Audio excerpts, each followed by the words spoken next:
Salut la commu. Aujourd'hui, grande première, on essaye pour la première fois les caméras à la place des rétros sur les modèles T et TI de chez Renault Trucks. C'est un changement radical, premier truc qu'on voit, la vision directe. Ici, on n'a plus les gros rétros qui nous gênent, vous savez, quand on arrive à un stop ou à céder le passage. Donc on a les deux petits écrans sur les montants de la cabine.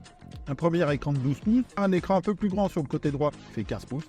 J'ai des aides en plus sur les écrans. 3 petites lignes. La première, celle du bas qui est réglable suivant votre semi et qui vous indique le bout de votre remorque. Donc vous allez voir quand on va faire une mise à quai tout à l'heure, ce sera easy.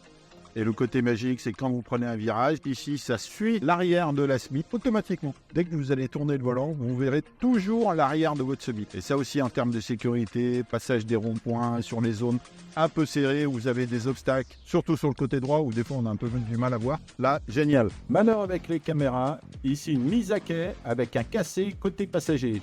Deux possibilités.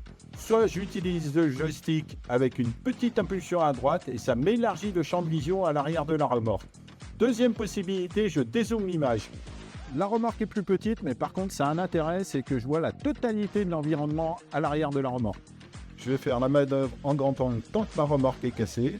Et dès que je me suis remis à peu près droit, je repasse en mode normal pour m'aligner sur le quai. En bonus, en supprimant ces rétroviseurs extérieurs, on gagne en aérodynamisme et donc en consommation soit de gasoil, soit d'électricité. Le radar de détection latérale qui permet de couvrir l'angle mort est ici indiqué sur les écrans des rétros.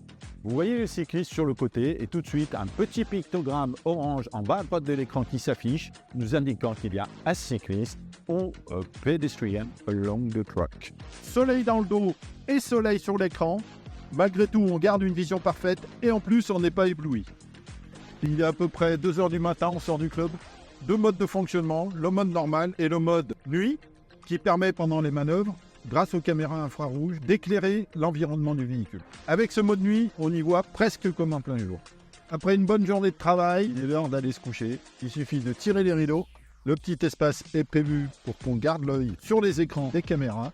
Je vais me coucher et en cas de problème, si jamais j'entends un bruit suspect, il me suffira d'appuyer sur ce bouton pour rallumer les caméras et surveiller ce qui se passe autour de mon camion sans bouger de ma couchette. C'est juste magique.